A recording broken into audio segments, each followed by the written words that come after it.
हाय बालदोस्तांनो, कसे आहात तुम्ही सगळे? छान छान गोष्टी वाचताय ना आणि घरीच बसलात ना. अजून थोडे दिवस आपल्याला घरी बसावं लागणार आहे. खरं तर किती वेळासाठी आपल्याला घरी बसायचं आहे हे आपल्याला कुणालाच माहिती नाही आहे. परंतु आपण असं केल्यामुळे जर आपल्यावरचं संकट टळणार असेल आणि आनंदी आनंद होणार असेल पुन्हा आपल्या आयुष्यामध्ये निर्माण, आणि तो निर्माण व्हावा याच्यासाठी आपण काही करणार असू तर ते आपण केलं पाहिजे. तर आजची ही जी गोष्ट आहे ही श्यामने दिवाळीची, सणाची आणि आनंदाची गोष्ट सांगितलेली आहे. ती आज आपण बघणार आहोत या 22व्या रात्रीच्या किस्स्यामध्ये. तर आजचा हा जो किस्सा आहे हा त्याने सांगत असताना आपल्याला आनंदाची दिवाळी कशी साजरी केली त्याने, त्याच्या आठवणीतला दिवस आहे. बघा, दिवाळी हा सण आपल्याकडे मोठा सण सगळ्यात म्हणून मानला जातो आणि आपल्या सगळ्यांना या दिवाळीमुळे एक एक वेगळ्या प्रकारचा आनंद, तो तजेला, तो दिवाळीचा प्रकाश, ते रंगांचे सगळे जे काही आपल्या याच्यामध्ये आयुष्यामध्ये भरून राहिलेले वेगवेगळे असतात, रांगोळ्यांमधले कंदिलांचे उजेड, हे वेगवेगळ्या प्रकारचे पदार्थ, खाऊ, नवीन नवीन कपडे, सगळा घमघमाट, हा दिवाळीचा आनंद जो असतो हा असा द्विगुणित होत असतो या सगळ्या गोष्टींमुळे. पण मुलांना, तुम्हाला एक माहिती आहे का की अशी दिवाळी प्रत्येकाकडेच साजरी होते असं नाही. म्हणजे आता आपण खूप इव्हेंटच्या रूपामध्ये वेगवेगळे सण साजरे करतो. म्हणजे खूप प्रेस्टिजियस बनवतो, चांगले चांगले कपडे असलेच पाहिजेत. जर दुसऱ्याच्या मुलाकडे एवढे आहेत तर माझ्याकडे त्यापेक्षा माझ्या मुलाकडे चांगले असले पाहिजेत, त्याच्याकडे या वस्तू आहेत तर माझ्याकडे त्या असल्या पाहिजेत, मग दिवाळीत आम्ही हे घेतलं पाहिजे, ती वस्तू घेतली पाहिजे, असं एक वेगळ्या प्रकारचं स्वरूप आलं आहे. पण श्यामच्या वेळची जी दिवाळी होती ती दिवाळी फक्त आणि फक्त, आता त्यातून सुद्धा लोक आनंद मिळवण्याचा प्रयत्न करतात, ही गोष्ट वेगळी आहे की इव्हेंटचं रूप साजरं करून त्या सणांना देऊन. पण तेव्हा खूप साध्या पद्धतीने आणि फक्त आनंदाची दिवाळी साजरी व्हायची मुलांना. तेव्हा अंगावरती कपडे मिळणं हे सुद्धा दुर्लभ होतं. हे त्यांनी इतकं आई वडिलांच्या प्रसंगामधून प्रकर्षाने सांगितले की तेव्हा आजूबाजूच्या सगळ्या शाळांना सुट्टी पडली. मी सुद्धा दापोलीमध्ये जवळच राहत असल्यामुळे पालगडहून दापोलीला शाळा बंद पडल्यावर घरी आलो. माझे भाऊ वगैरे सगळे खूप खुश झाले, सगळ्यांच्या शाळा बंद होत्या, आम्ही छान खेळत होतो. आणि दिवाळीच्या सुट्टीमध्ये आम्हाला भावंडांना नवीन सदरे घेतले, तिन्ही भावंडांना. पण बाबांनी, भाऊंनी, त्यांच्या वडिलांनी त्यांचं धोतर इतकं वाईट अवस्था झालेली होती की सगळीकडनं फाटलं होतं. आई त्याच्यावरती ठिगळं शिवून द्यायची, ते तसंच घालायचे. खूप ठिकाणी ते जुनं होऊन होऊन विरलं होतं. आता त्याच्यावरती ठिगळं लावण्यासाठी सुद्धा कुठे जागा नव्हती, इतके ती या धोतराची वाईट अवस्था झाली होती. तरी पण त्यांनी फक्त आम्हा भावंडांना दिवाळीचा आनंद देण्यासाठी सदरे घेतले, स्वतःला घेतलं नाही.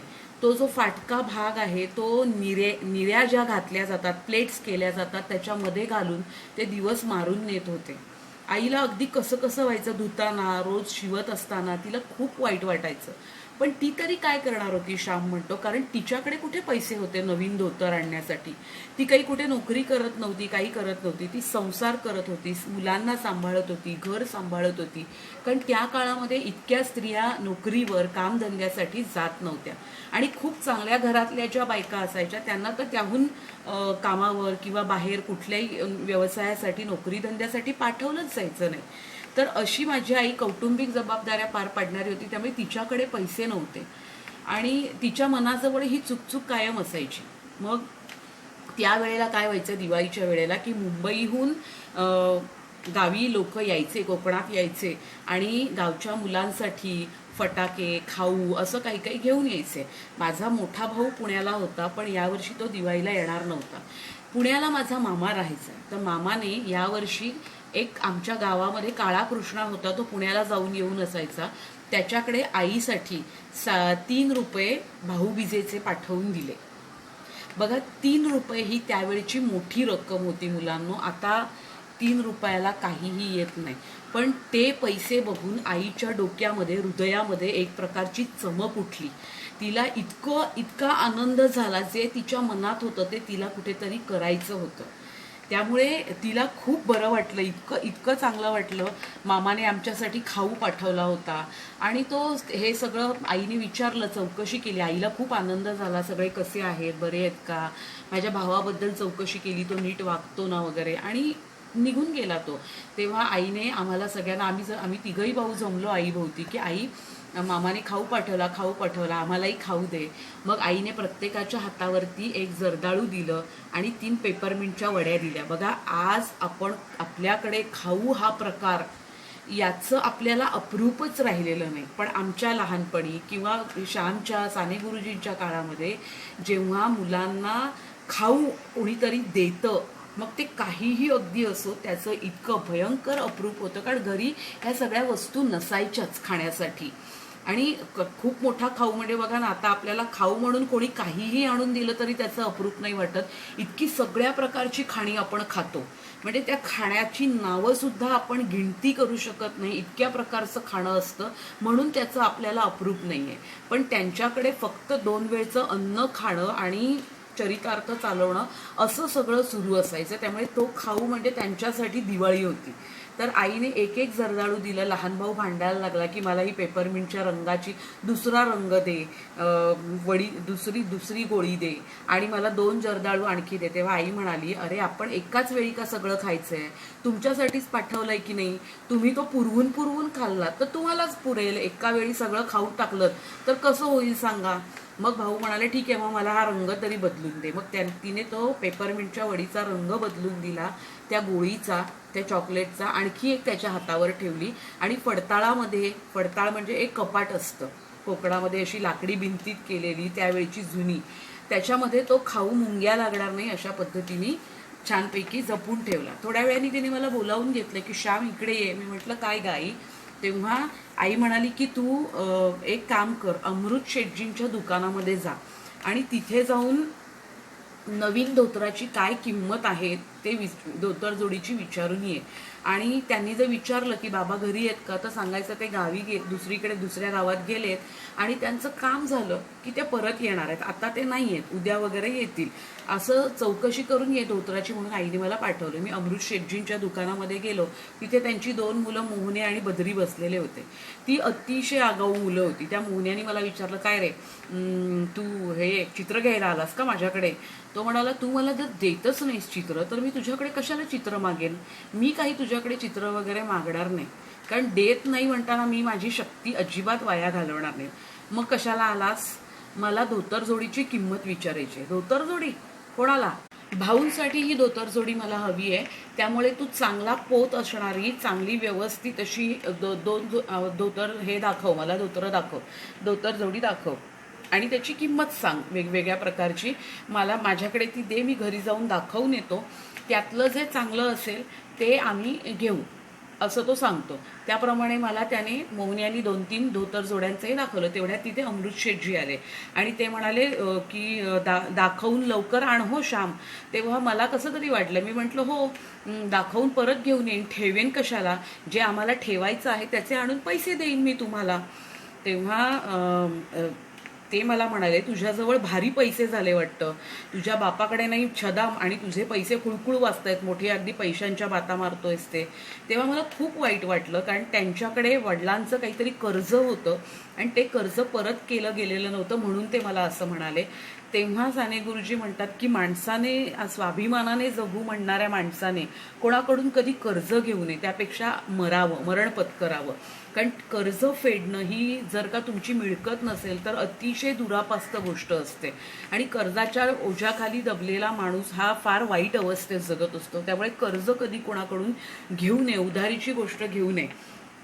मग मी ते नमुने घेऊन घरी आलो, आईला दाखवले आणि त्यातले एक आईने पसंत केला आणि त्याचे पैसे देऊ केले आईने मला, आणि बाकीची परत करून ये म्हणून सांगितलं. बाकीची मी जी होती ती परत केली आणि मी घरी आलो, एक धोतर जोडी घेतली आणि आई आली, तिने त्याची 2 वेगवेगळी पानं फाडली, त्याला हळद कुंकूची बोटं लावली आणि ती ठेवून दिली, लपवून ठेवली. म्हणजे वडिलांना सरप्राईज होतं, वडिलांना एकदम आनंद द्यायचा होता त्यांना न कळता. आणि आईने सांगितलं कोणालाही सांगायचं नाही, म्हणजे गावावरून त्यांना ती गोष्ट कळली नाही. दिवाळीच्या दिवशी पहाटे एकदम मंगल स्नान झालं, पहिली आंघोळ झाली की त्या दिवशी ती आई त्यांना देणार होती. आम्ही मुलं होतो, ती सुद्धा आईच्या या कटात सामील झालो, छानपैकी आनंदाच्या कटामध्ये असं ते म्हणतायत.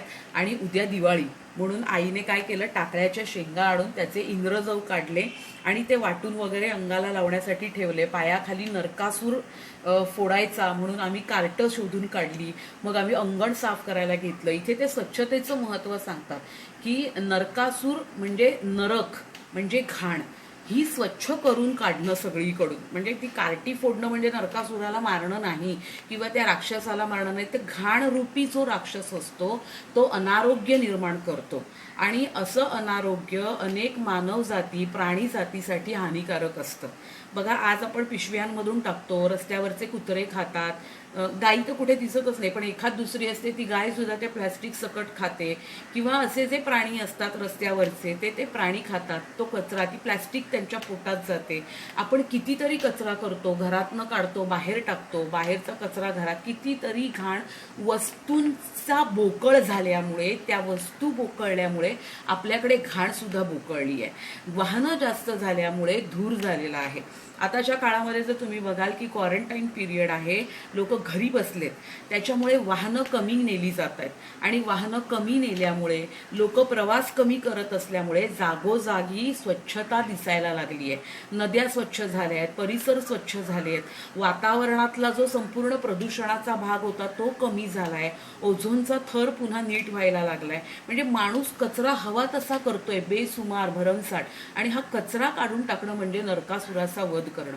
आणि घरामध्ये जी स्त्री असते ती लक्ष्मी असते, ती संपूर्ण घर स्वच्छ ठेवत असते. साने गुरुजी म्हणतात, पुरुष घाण करतात घरामध्ये, ते कधीही स्वच्छता करत नाहीत. बायकांना मदतीला जबरदस्ती घेऊन त्यांना ती घाण साफ करून ठेवायला लागते, पण पुरुष तिथे सहभागी स्वतःहून होत नाहीत, बायकाच सगळं घर स्वच्छ ठेवत असतात. म्हणजे सत्यभामेने श्रीकृष्णाला सांगितलं की नरकासुराचा तिने मारलं, तुमच्याकडून हा नरकासूर मारला जाणार नाही तर मी मारते. म्हणजे 4 दिवस जर एखादी बाई घरात नसेल आणि जर घर येऊन बघितलं तर त्या घराची फार वाईट अवस्था पुरुषांनी करून टाकलेली असते. कारण त्यांना एखादी वस्तू जागेवर ठेवावी, त्या गोष्टीमध्ये स्वच्छता करावी, देव स्वच्छ ठेवावे, दिवा स्वच्छ ठेवावा, हे त्यांना माहितीच नसतं. हे घरातली लक्ष्मी स्त्रीच करत असते आणि तिच्या सांगण्यावरून घरातले पुरुष करत असतात. त्यामुळे घरातली स्त्री ही लक्ष्मीसारखी असते असं ते म्हणतात. असं आम्ही सगळं स्वच्छ केलं. तुळशी वृंदावन आईने नवीन साकारलं. म्हणजे बघा मुलांना, मातीचं तुळशी वृंदावन घडवलं जातं, तर तसं नवीन तुळशी वृंदावन, पणत्या पुसून ठेवल्या, वाती केल्या, असं सगळं आम्ही सकाळी पहाटे लवकर उठायचं म्हणून दिवाळीची तयारी करून ठेवली. खूप आनंदात असतात बघा. दिवाळी हा खूप खूप खूप हर्षोल्लासाचा असा सण असतो. दिव्यांचा, रंगांचा, पणत्यांचा, आकाशकंदिलांचा, खाण्यापिण्याचा. तर सगळी तयारी, आम्ही सगळे रात्री उशिरा झोपलो, पण आई बराच वेळ झोपली नव्हती. तिने उठण्याची तयारी, आणखी सगळी तयारी होती ती करत रात्रभर बराच वेळ राहिली आणि त्यानंतर झोपली. तरीही पहाटे लवकर उठली, सगळ्यांसाठी पाणी तापवलं, प्रत्येकाला एकेकाला उठवून तिने तेल लावलं, उठणं लावलं. म्हणजे हे सगळ्यांसाठी तिने केलं. स्वतःची आंघोळ करून घेतली, मग भाऊ उठले, त्यांनी आंघोळ करून घेतली आणि ते देवपूजा वगैरे केली. त्या दिवशी आमच्याकडे देवांना सुद्धा गरम पाण्याची आंघोळ घातली जाते. इतर वेळी ते थंडीत कुडकुडून आंघोळ करतात असं म्हटलंय. तर त्या दिवशी तेलाचं बोट, सुगंधी तेलाचं बोट लावलं जातं. मागणारे लोक आमच्या दारात येतात, त्यावेळी त्यांना काही द्यायचं असं पद्धत असते.